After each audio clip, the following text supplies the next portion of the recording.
Good evening and welcome to another edition of Friday Night Lights. I'm Jay Pushkar. We'll hear from Mike Fenner and Tom Decker throughout the show. We begin tonight's show with boys basketball action and possibly the strongest rivalry in the entire area. Mike Fenner has more from round number 3 between Cathedral Prep and McDowell. Good evening, Jay. In the 5-team Region 6, 4 of those boys basketball teams entered the night with just one region loss coming into the evening. That includes Prep and McDowell going head-to-head for a third time, but this one counting just a little bit more. Liam Gallo leading the Ramblers, and Max Paris lost for the year to an ACL tear for McDowell. Our thoughts with him.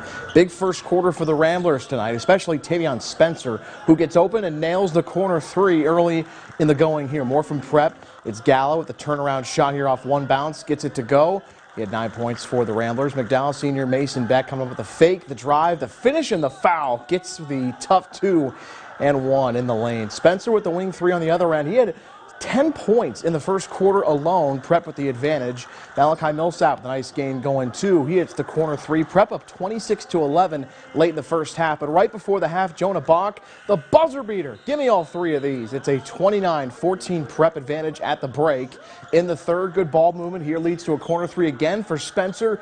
He continues to be on fire, knocking down that big shot. For McDowell, it's Jaden Harper trying to get him back in it with a 3 from out front. Nothing but nylon. He had 10 points for the Trojans. More McDowell. A 5-point trip started off by this and 1 3. It's Jonah Bach. He led the Trojans with 12. He had the 5 points all himself on that trip. And then Mason Beck, 2 of his 8 down the lane, cuts it to a 4-point game in the fourth quarter.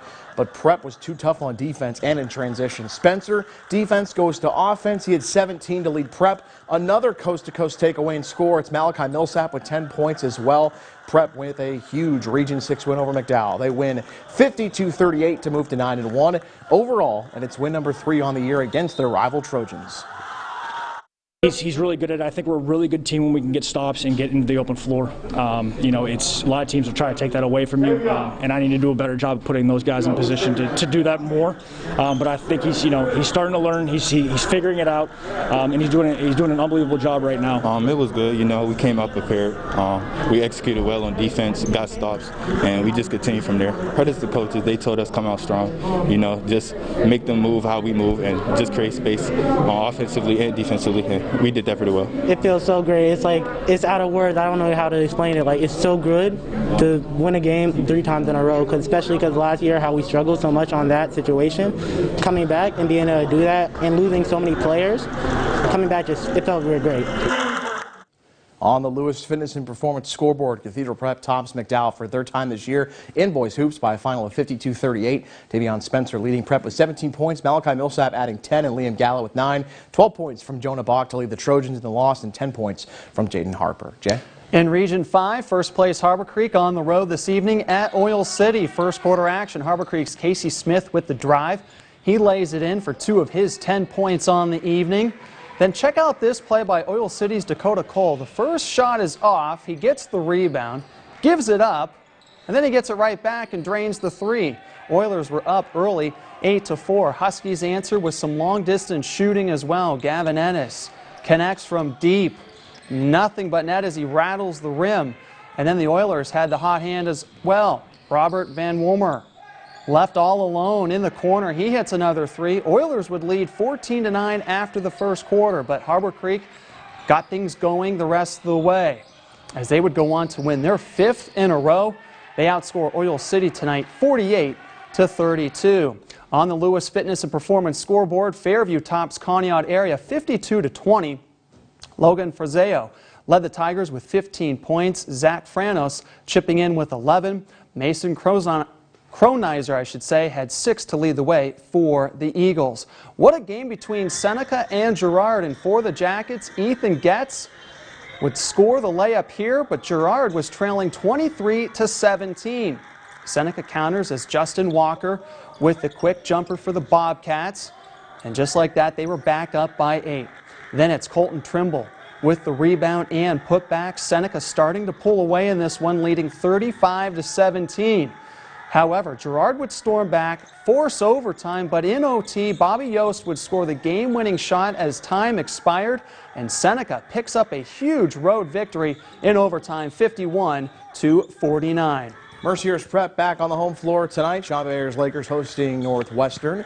Lakers in control in the third quarter. Great triangle passing leads to Peter Zimmerman, knocking down the three from the corner on the friendly roll. Extra spin to that one. And then it's more Mercyhurst Prep pushing the ball in transition up the floor. It's Zimmerman finding an open spot here and connects on the triple from the corner there as well. At the other end, off the offensive rebound for the Wildcats, Ian Miller going to come up with it and go off the glass for two as Northwestern gets back in here. More from the Lakers, though. Dante Wilcott shot off the mark here initially, but flying in for the rebound and put back is Jeffrey Gianelli as he gets the follow-up for the Lakers. And then it's David Baum with a pair in the paint as well for Mercyhurst Prep coming up. Wilcott leading the way with 20 points, and Mercyhurst Prep snaps its two-game losing skid. They roll past Northwestern. Final score 59-19.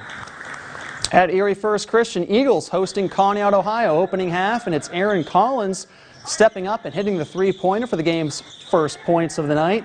Then it's Collins with another bucket as the Eagles jumping out to a 5-0 lead. Boy, it's so nice to be back home in your home gymnasium. More from Erie First. This time it's Evan Montefiore with the jumper coming up, and Erie First raced out to a 7-0 advantage. And they never looked back. Later on, Tyler Lockett would get into the scoring act as well. And Erie First Christian goes on to pick up the home victory. They beat CONNEAUT, Ohio 62-39. Now we'll send it over to Tom Decker with more highlights. Tom, take it away. Hey, thanks a lot, Jay. It was senior night this evening at Union City as the Bears played host to the Iroquois Braves. And a special moment at the beginning of this one as Jared Kaczynski, a special needs athlete and one of two seniors on the team, got to make the first start of his career. And boy, prior to this game, and a tremendous show of sportsmanship, both teams agreeing that Union City would win the tip and allow Kaczynski to score, and he didn't disappoint. Knocks it in there for the first 2 points of the game. Now, Iroquois was supposed to come right back down and make the layup and tie things up, but they miss, and look who's there to get the rebound. That's Kaczynski, and he is heading the other way. He'd take this thing coast to coast, laying it in for the second bucket of the game. Talk about making the most of your opportunity. Iroquois, though, they bounce back. Ben Burkhart nails the three from the top of the key. He'd finish with 9 points. Then it would be Opoid Cole. After missing that opening layup, he shows a deep two-pointer right there. He had 13 on the night.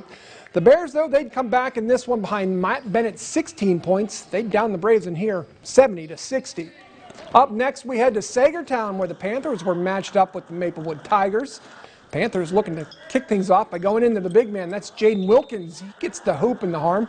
Nice shot for Wilkins down low. SAEGERTOWN took the early lead. Back would come the Tigers. Brandon Snell, he takes it to the hole. He converts for two of his team-high 18 points. Next, it's SAEGERTOWN's Isaac Johnson. He gets that one to go. He would put in a few for the Panthers on this one, but Wilkins, he'd also put in a few there. He finished with 13 points on the night, and this one would be all SAEGERTOWN as they roll here 69-47.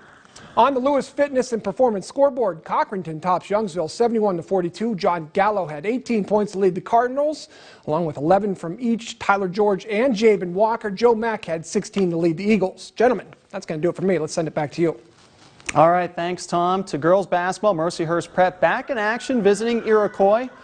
Second half action, Lakers up big and adding to it. Olivia Kulik with the pull-up jumper and hits from the free throw line. Then Kulik hits another jumper for Mercyhurst Prep. She had 16 points to lead the Lady Lakers. Braves would get on the board, though, as Elizabeth Milner with the three-pointer from the wing on the left side knocks it down. Then off the baseline miss, it's Lana Finazzo with the follow-up finish, and Mercyhurst Prep picks up the road victory, taking this one 71-20. More girls hoops down in Crawford County. Maplewood hosting Youngsville as we get to the action here. Youngsville getting the scoring started on a top-of-the-key three from out front. The three ball going in off the glass. Good roll there. Another three for the Eagles on the out-of-bounds play here on the opposite corner as they'll knock it down. Youngsville the early advantage, but Maplewood coming back with plenty of answers. Alexis Doolittle with the follow-up off the miss for two is good as she sticks with this one on the stick back. And then more from Maplewood. Izzy Eimer with the fast break layup. She nailed 6 threes and led the way with 25 points to lead all scorers. Sadie Thomas added 14 as well. Maplewood gets the win over Youngsville 51-31.